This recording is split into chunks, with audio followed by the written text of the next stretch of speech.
Good evening, ladies and gentlemen, and welcome to the Reveal Report on a Friday. Thanks for joining us.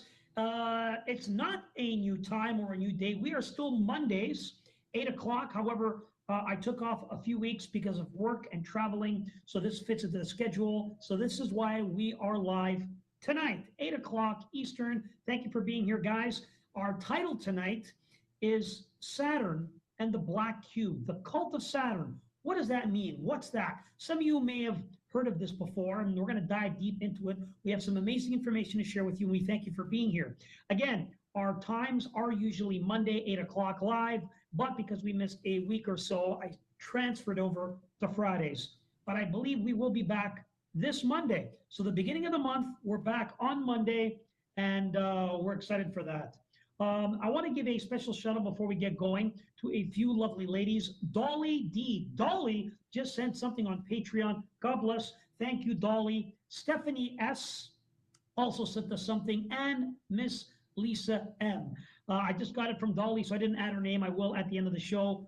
Dolly, Stephanie S., and Lisa M. Three amazing, beautiful women who have decided to send something to PayPal to keep me doing this show here on YouTube for free and not have it exclusively to Patreon members only. So if you don't mind, give them a big thank you in the comments. They do it almost every week. They try and send something to keep the show going. So again, Dolly, thank you. Stephanie, thank you. And Lisa M, thank you so much. Man, amazing women in this broadcast supporting. And speaking of amazing women, I got to bring on my co-host and author. You can get her books on Amazon. So check her out and please welcome Miss Jessie Czebotar. Jessie, how are you?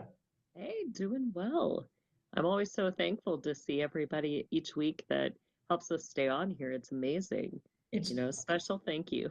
yes, yes. So give them a shout out again. Dolly, Stephanie, Lisa M in the comments because they said, hey, George, we love your content and we know that it's for Patreon, but keep it on YouTube. There is a lot of work, Jesse, as you know, in coming up with the topic, going through tons of content, picking clips and videos, editing them, uploading pictures, and trying to give it a little bit of a presentation within 45 minutes to an hour. So there is some work required, and we appreciate anything that comes my way to help me do this. And thank you for your time. All right, Jesse, the cult of Saturn, Saturn and the Black Cube. Why did I pick this topic? Well, in the past little while, I'd say month or two, I'm checking out the TikTok trends, the Instagram trends. People are scrolling videos. And it seems like a younger demographic, a younger generation seems to be fascinated with the esoteric and the occult. They want to know, is this real? Is it not real? What is this all about? So these videos are going viral. I'm going to share a video from Twitter, YouTube, Instagram. It's a quick one, 30-something seconds, and it kind of gives a quick tidbit on our topic tonight. But we're going to go much deeper than that and add more context to it. But this is the video that said, hey, let's do a show. This could be great. This is about Saturn, and it's a viral video that the young generation and even other generations are looking into and has sparked an interest. Here it is. Saturn, the sixth planet, the old god. In Roman myth, he ruled during a golden age, then was overthrown and locked away. But traces of Saturn worship are everywhere. The Black Cube of Mecca, the six-pointed star, the rings, even the Grim Reaper's scythe is Saturn's. In ancient times, Saturn was called the Lord of the Rings. Cults aligned temples to it. Some believe it was once a sun, the original sun, before something changed. Today, Saturn's symbolism shows up in elite logos, secret society rituals, even modern architecture. Coincidence in her hidden allegiance? If Saturn isn't just a planet, what is it? Yeah, so absolutely true. I love that it, puts the word ancient on there. I think that describes it well because, really it stems down from generations. And, as we talk about the system or the occult, there's so many connections within the Brotherhood system that go back to Saturn. Some of the base symbology, they'll use to kind of guise the term Saturn or the number 95, or like it pointed out, the ring. We see that, that planetary ring or the imagery of Saturn, even in our governmental buildings and their seals and their logos. We do see it in the structure of the building. We see it all over. And what does it go back to? You know, it's connected to the Golden Dawn as well. And then it connects to their worship of Lucifer and the planets. The stars, the signs, and the seasons is basically a good way to put it. But that was a great introductory video on that. Yeah. And again, Jesse, that's just a quick video. It's 30-something seconds. We need to dive deep into it. What is Saturn? Where did it come from? Is it a planet? Is it a god? How do they mingle? What's the black square? This is kind of a master class somewhat. So we're going to dive into it. There's a lot of great videos out there. There's a particular channel that does some great work. And I've been trying to get this guy, get a hold of him to come on. But I believe it's not his voice, but it's automated on some of the narratives that he does. Great channel, great stuff. And I thought, instead of us talking about, let me play a clip of his, and we'll take it from there. This is the first clip I'm going to play on a little bit of history about Saturn, its beginnings, its origins, so to speak. So take a listen. Here it is, and then I'll get your comments, Jesse. Here we go. In Roman tradition, Saturn was the god of the harvest, of agriculture, of discipline, and of time. He brought structure to the chaos of nature, teaching mankind to sow, reap, and live according to cyclical order. His reign was remembered as the Golden Age, a time of effortless abundance, peace, and balance. A world without laws, not because there was disorder, but because order was embedded in the fabric of existence. But when humanity left that age behind, so too did Saturn transform, from generous father to iron tyrant. The Greeks called him Kronos, and it's through this lens that his nature turned darker. Fearing that his children would one day overthrow him, Kronos swallowed each of them whole as they were born. It wasn't madness, it was strategy, a brutal logic, preserve power at all costs. This wasn't just the story of a god, it was the story of time itself. That which gives life inevitably consumes it. The myth of Kronos is perhaps one of the most profound symbolic metaphors ever created, because it reveals the cost of continuity. Every second that passes is a second devoured. Saturn doesn't punish, he preserves, through restriction, through sacrifice. And this logic appears elsewhere. Let me get your comments on that before we keep going. Yeah, this is huge. You know, in the occult, and they, you know, it brings out the worship, the ritual times, the seasons, how those coordinate to the astrological signs and movements that happen in the stars and the skies. You know, Cronus and the worship of Kronos, Saturn, it's going to go back to several different occultic books. One of those being the Golden Bough, which is used for the ritual of the king of the woods rituals, and the worship of corn, harvest seasons. You know, this is part of the end time of the system's belief structure that there's going to be, you know, 4 ages, and the first one is the golden age, and Kronos is going to be in charge of that. And you know, they often are going to combine that with their ritual practices, which include, you know, the consumption of people. So the worship of Kronos or Saturn is a massive thing. You know, it's not just something in the past, it is current day as well. And, you know, not just internationally, occurring here within the United States as well. You made a comment in regards to Kronos, this unbelievable devourer of souls, and it said that it would devour people. And you also mentioned it will devour humans. They will eat people. Yeah. When it comes to that time again. And it's crazy what they say about Kronos. Let me read you something about this devourer of people. Kronos was the Greek Titan god who personified the destructive aspects of time and ruled the cosmos before the Olympians. He would destroy those, swallow them up, eat them, destruction. The Greeks personified him. It's unbelievable how you mentioned that in that time when it returns, they will eat the flesh once again. Thoughts on that, Jessie? Yeah, this is huge. You know, when we think about the system overall, we know that it connects back even to, we'll say, the Sanhedrin. And when you go back in time, in scripture even, both in the Old Testament as well as in the book of Revelations, it talks about these seasons, and the Lord judges the people because of that, and, you know, even outright accuses those who, you know, would consume flesh, and, you know, the buying, the selling, the trading of the children and the consumption of them.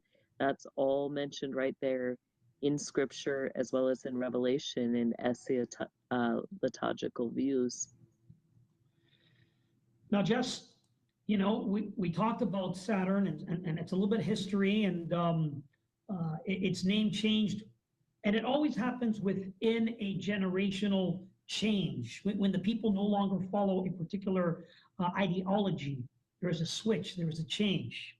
We're in a new time now, new millennium. And I bring this up because the power of the black cube is relevant in society, in technology, in AI, in the movies, in finance, in structure. It's everywhere, the black cube. And again, it derives from Saturn. Why? Well, instead of me talking about that specifically, I found a very good video clip that has a lot of details and information. I'm going to ask everyone to turn up your volumes, pay close attention. There is so much information in the next few minutes that me and Jesse are gonna have to like break it down a little bit after it's played. So sit back, take it in. You might have to go back and watch it, get a pen and paper. Man, filled with stuff. Turn up your volumes, take a look. Once you understand Saturn's role as the force of structure and limitation, the next step is to recognize its most potent geometric symbol, the black cube. The cube is matter in its most stable form. It's fixed, heavy, and absolute. In sacred geometry, the cube represents the material world, a space where energy is bound, where movement is constrained, and where everything has a defined edge. Unlike a sphere or a spiral, the cube doesn't flow, it contains. Spiritually, the cube has long been seen as a prison for the soul, a container that traps light inside form. In esoteric traditions, it represents incarnation in its densest state. The spirit descends through the celestial spheres and becomes trapped in the cube of matter, forgetting its origin. In this context, the cube is not just a shape, it's a metaphysical cage. But what connects this form to Saturn directly is not just the symbolism, it's also the science. In 1981, NASA's Voyager mission captured something inexplicable, a massive hexagonal storm on Saturn's North Pole. A perfect six-sided structure, spinning with eerie stability, thousands of kilometers wide. It defied explanation. But in geometry, a hexagon is the two-dimensional projection of a cube. Tilt a cube just right, and what you see is a hexagon. That's where the link deepens. The hexagon is Saturn's signature, not in metaphor, but in observable planetary phenomena. And that hexagon, stable, storm-bound, yet mathematically precise, is reflected in countless esoteric depictions of Saturnian force, compression, order, isolation. Across the world, black cube structures appear in architecture, religious sites, and public art installations. The most well-known example is the Kaaba in Mecca, a massive black cube wrapped in cloth, toward which millions pray daily. Officially, it represents unity and devotion. But symbolically, it is the cube of Saturn, the container of divine presence within form, sacred yet immovable, geometric yet cosmic. The cube also appears in modern sculpture, such as the Black Cube monuments in New York and Berlin, placed in corporate districts and near centers of finance and administration. These aren't accidental. They resonate with Saturnian energy, authority, permanence, invisibility. Their presence is quiet, but heavy, subconscious. Minimalist art, especially during the late 20th century, embraced the black cube as a motif of reduction and finality. It is the opposite of chaos. It's the shape of conclusion, of definition, of something that has been rendered silent. And yet, this silence is not peace. It's control. The presence of the black cube doesn't end in temples or sculpture. Once you know what to look for, you begin to see it everywhere. Embedded in the architecture of modern power, hidden in plain sight through corporate branding, product design, and digital interfaces. It's as if the symbol has migrated from the altar to the algorithm. In the world of technology and finance, the cube is everywhere. The cube, Tactful. there's so much to take from that. The cube is everywhere. And its power that it holds is control. It's a mechanism of control. And you've seen it where it derives from. It's what's seen in Saturn visually and esoterically. People talk about those astronomers and many of those in the past and before us that studied Saturn could have seen the shape of the square, which is the square. That's where it derives from. The square comes from Saturn, which is the cult of the cube, the black cube. Now, it's in society everywhere, Jesse. And before I get into some of the things that we've seen it in, which is going to shock many of you, I'm going to let you comment on the video you've just seen. Go ahead.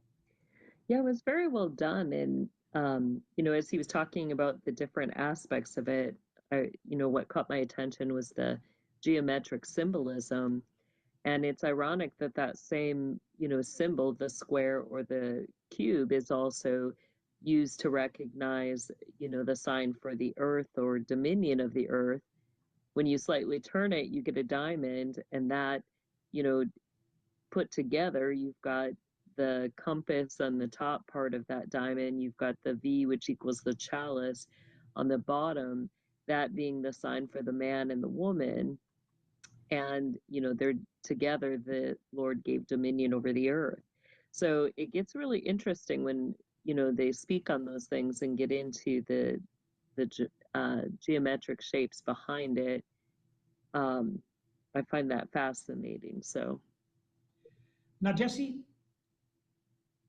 is it a conspiracy or a coincidence that financial corporations, industry groups, movies, fashion, all interject the black cube in their logo or some way, shape, or form? Do those higher ups understand the power of the black cube? There's a worship to it, and they go after it. I'm going to show you a few examples. I'll get you to comment on them. yeah. Number one, Microsoft. Let's take a look. Its logo is a cube. 4 cubes, actually, but still precise in one cube.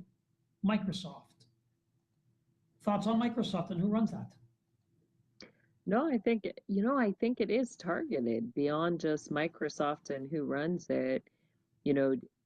That connection with the cube at the higher levels, it's even talked about in their upper level book, Initiates of the Flame, where, what's the story behind it? It represents the stone that was in the breastplate of Lucifer that, when he was cast down, Hold it on. says, You're you going to don't have want to me slow to tell down. No, more?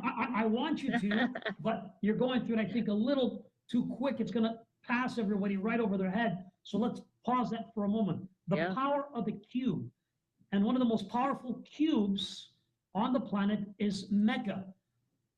Now explain your story and what you were taught in the occult about this cube, Mecca, and what it may hold. Yeah, so they claim that this cube actually is the stone that was in Lucifer's breastplate, that when he was cast down, the archangel Michael struck him, and his emerald stone, which was the cube there, fell to the earth. If that's true, it's interesting because you have an element that completely changed its form and its matter, even though its shape remained the same. But that's what they worship here is Saturn's cube, which is, they believe, the emerald that was cast out of Lucifer's breastplate. So you're saying the word in the occult circles here is an emerald, a stone, a gem. Yep, and you'll find it in Initiates of the Flame by Manly P. Hall is one of the books it's in. And it's interesting if it was a type of a green of some sort, because I believe the inside of it was a green. So I'm interested to know if that stone was a type of green that fell out of the breastplate of Satan, or so the story goes. There's more of it in the book Initiates of the Flame, correct? Yes, correct. Now, another interesting logo, Jesse, is a car company. Saturn, the actual vehicle. And look, there's a square that represents its logo. So not only is it called Saturn, but there's a square to represent it. It's right in plain view in front of your eyes. Again, coincidence, conspiracy? Do they know something? This cult of the Black Cube, this cult of Saturn? Let's get into a few more. And I think you're really going to be shocked with this, because this is represented everywhere you'll see in social media. We'll take it down and get your feedback. Facebook, in a square, Instagram, YouTube, LinkedIn, Twitter. Right? We're all Instagram. in Instagram. So give me your comments on that. Everything Jesse. on your phone. I mean, I think about that, like the majority of phone imagery, even computer imagery, your icons are always in that shape. You get your telephone numbers, your old, or they've shifted. Your old used to be a circular dial phone that you'd have to spin the circle, but most of the phones now, everything is that square image. Even on texting, the keyboards, everything has keys that are in that square. It's unbelievable. It's right there for you to see. Yeah. But it's also in movies, Jess. And I found this to be very interesting. This is one of my favorite movies, Transformers. In fact, as a kid, I used to love the cartoon Transformers. Great, great flick. And then I just realized something. The power in Transformers that they chase belongs to something called the All Spark. And the All Spark is a powerful, sacred artifact in Transformers that serves as the source of all life and energy in the shape of a square. Now, to the left is what it looks like in the movie. To the right is an actual toy. Jesse, they sell a toy of the Allspark square used in the movie Transformers. So again, in plain view in pop culture, thoughts on that? It's everywhere, and there. I think there's almost like a draw in it for kids to, one, to desensitize, but two, to get a sort of access, because it's always presented as a type of power, connected to energy, but it's beyond just like earth energy. There's always that universal aspect connected to it. And I don't think that that's by accident. I think that that's to make us think beyond physical things, to begin to think of the spiritual, the planetary, the universal, and, who has authority and power over that. And they want to turn our view to something other than God. When we think about that, they're raising a force up as, having divine, universal authority, power, and a voice, even though, in itself, it doesn't have a voice. It's not alive. It doesn't, hold any power. But that's what they want to start getting children and people to believe. Yeah. I want to also show another movie that I used to see, and it didn't click in. It didn't click in right there in plain view. And maybe everyone could see this as well. It just didn't click in. Great famous horror movie. I don't know if you guys ever seen this. Hellraiser. Yes. Tremendous movie. Scary. Wow. And violent and really insane, actually, if you take a look at it. And the one thing in this movie it's based on is the square. There he is holding the square. But what is it? It's the lament. The lament is a puzzle that serves as a gateway between the human world and the dimension of the Cenobites, summoning them when solved. Now, human beings thinking by opening this, solving it, and summoning these demons, it's sort of like, here we go. It's summoning a genie, so they think, like it was a vase or a bottle, and going back to King Solomon, where they would be able to answer something, but that's actually not it. In the square, like I said, it's confinement, it's destruction, it's chronos, it's pain, it's suffering. That's what it represents. So when you figure it out and you think you're going to get a genie in a lamp, you get what it represents, which is pain, suffering, and torture. Bizarre, wild. Comments on that, Jessie?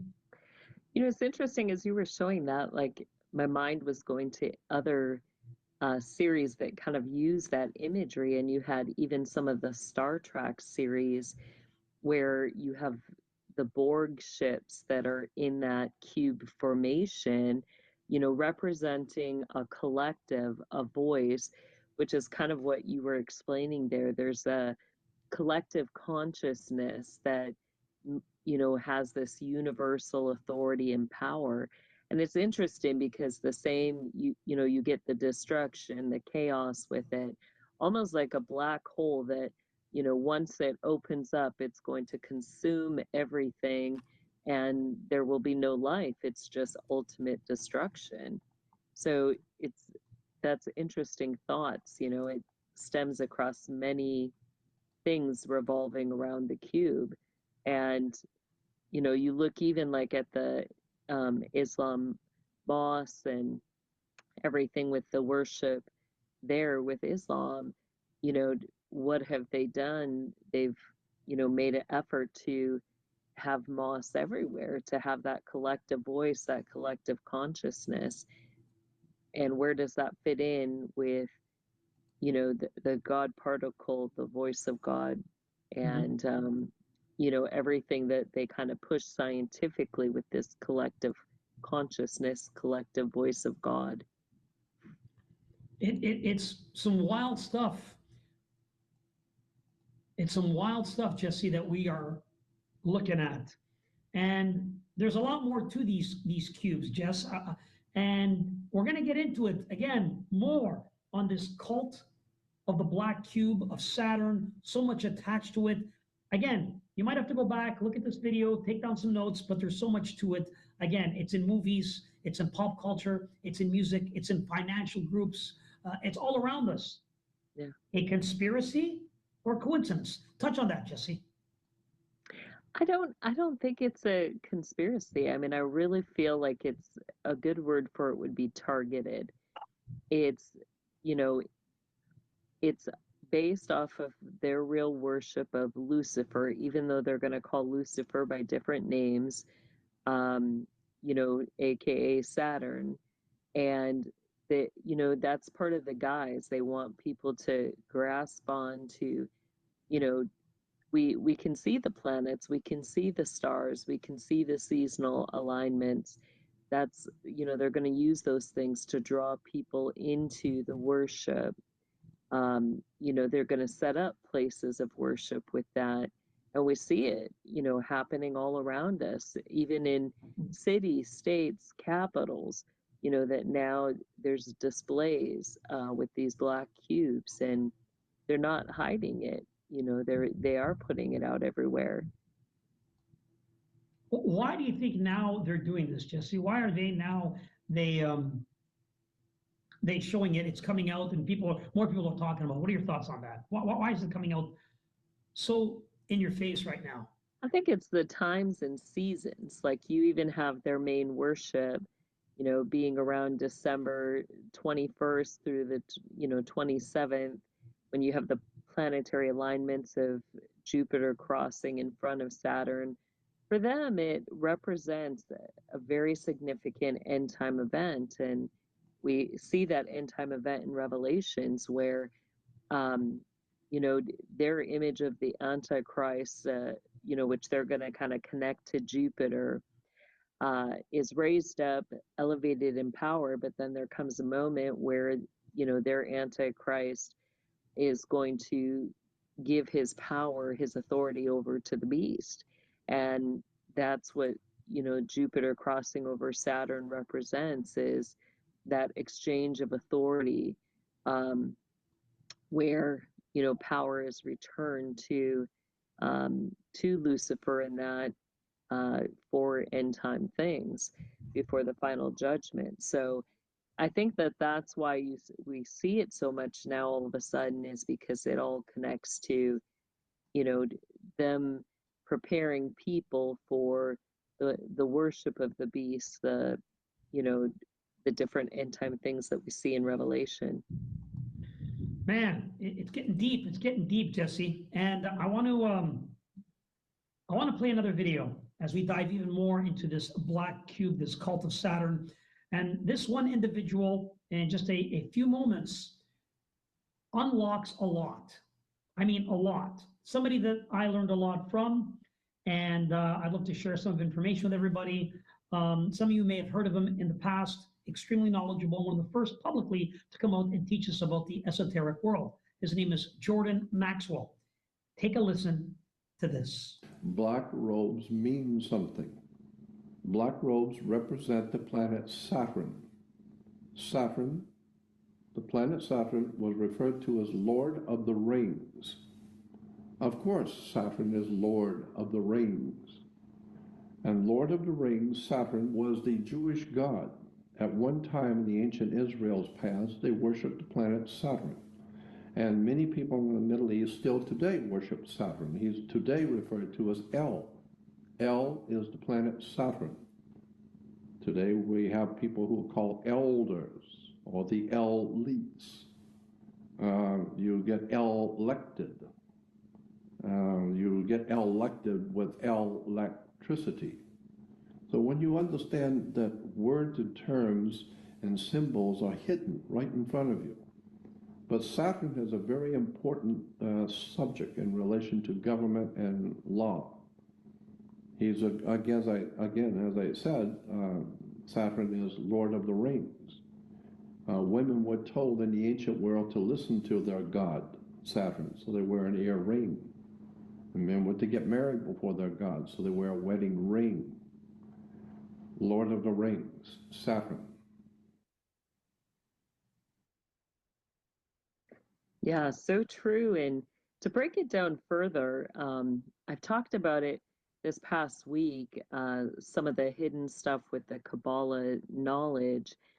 And as these, elite go through their Kabbalah schooling, there's little things that they do with the letters even that get into the worship of Saturn. It starts off at the base level, entry level individuals in the Golden Dawn studying Kabbalah. They're going to identify it with a C, the Kabbalah with a C. And as they get further, they'll switch it to Kabbalah with a K. Then as they get even further, they switch that K to a Q with an L behind it, all of that goes to Saturn. You have, the Q both representing a source that goes, that's supposed to be like this universal source. The little tail on the Q represents a light that is carried, but notice that the light, instead of being above and carried like a tongue of fire, which we see with the Holy Spirit, it is down below. The L representing Lucifer, who they, claim is the great white light. And then you have, the epoth, which is the oath. And so basically it represents, the oaths that are made to Lucifer. That's what, the epoth represents, are, those oaths to Lucifer. Just it's pretty crazy stuff what he just unleashed and what you just said, Yeah. especially in regards to the black robes, judges, graduates, those in the occult that conduct ceremonies and rituals wear black robes. It's And many of them take the Hippothic oath too. Wow. So the black cube is everywhere, including graduations, like we said, the black robe. And not only do they wear a black robe, Jesse, they wear a black square hat. Again, the black cube. Is it the cult? This worship? There's power to it. It encapsulates you, it controls you. That's what it basically means. But what I found interesting is he also talked about certain Jewish religions that used to worship Saturn. Well, today, fascinating enough, we still have certain people that wear these small black cubes on their head. I believe they're called tefillin. And they are small black leather boxes containing handwritten scrolls of Torah passages that are worn by these Jewish men and some women during daily morning prayers, except on the Sabbath and festivals. They wear this in worship. Little black squares. Was Jordan Maxwell correct? Thoughts on that? Yeah. And that goes back to, what they'll claim it goes back to is God's command that they were to, forever have the word of God before their eyes. But it's interesting that you'll see different groups. Some will just have leather bands that they, and I believe that's the original traditional form that the Lord gave, was that they would just have a leather strap with the words of God on it that then would be before their face, versus you now have groups that they'll put the scroll in there, and it does very much represent that black cube. So a lot going on, Jess, a lot to unpack here, a lot of information. And let me put one more thought in that real quick, because it kind of just came to me. I've been preparing episodes on atonement and was going through the old scripture passages about atonement. And one of them in the book of Exodus, it talks about the guilt offering that the priests were to wear on their forehead, the turban and a strap representing the guilt offering. So it's interesting if you think about it that way, that there's a connection between the forehead and the guilt offerings, the cube almost being like an altar that they're putting on the forehead. Yes. But instead of really having sin atoned for through the blood and the sacrifice, the work of Christ, really it's almost like they're putting an altar on the mind in that imagery, so there really can't be atonement. It's like they're asking Lucifer to atone their mind.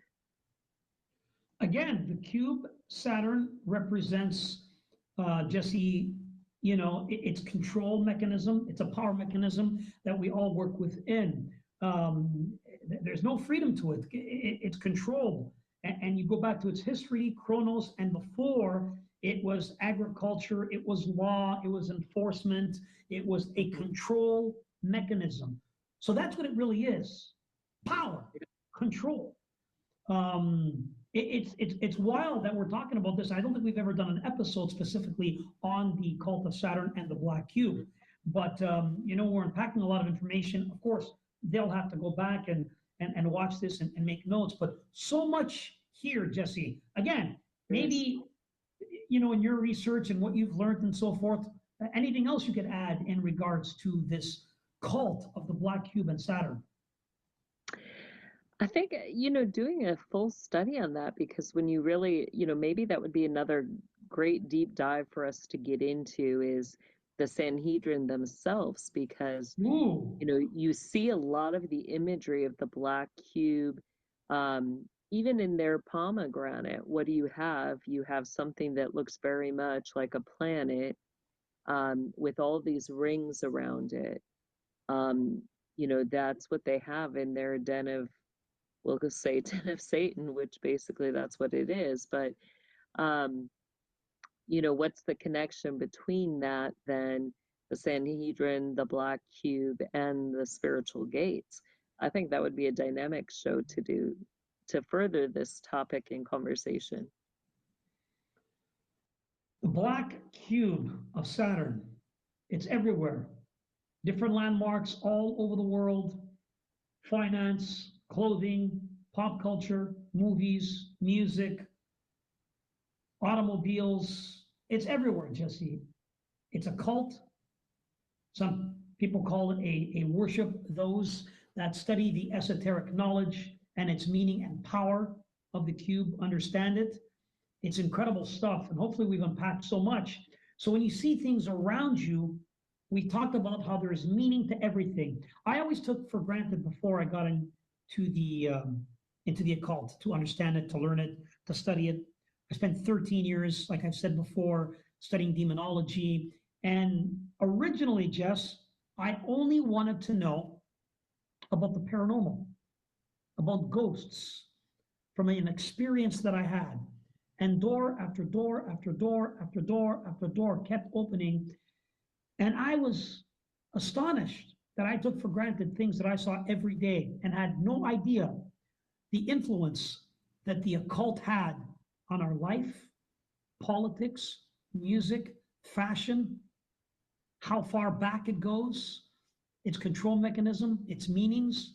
It was almost as if I said, hey, and you may have heard this before, everything I've been taught is a lie. Nothing is what it really is. Right. So it's a lot to unpack. I hope everyone appreciates the work and effort put into it. There's a lot more you can find online, of course, and we appreciate you guys coming here for that information. Following this show, Jess, we're going to do a special Q&A on my Patreon. We're going to give people the opportunity to ask questions. We'll have a round table, get people involved, and ask away, because I'm sure there'll be a lot of questions. We don't usually do that here on this platform, but we do it on Patreon coming up next after the show. Jesse, again, a lot to unpack, but if there's anything you can add or anything else you could say about the cult of Saturn and the Black Cube, what would it be for everybody watching? I just really encourage people to look into that, because it gets into every part of our society. It's taught in our basic elementary schools. It's used in the building of our cities.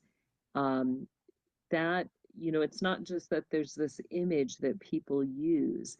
It's not just that there's this image that's all over our cell phones, our computers.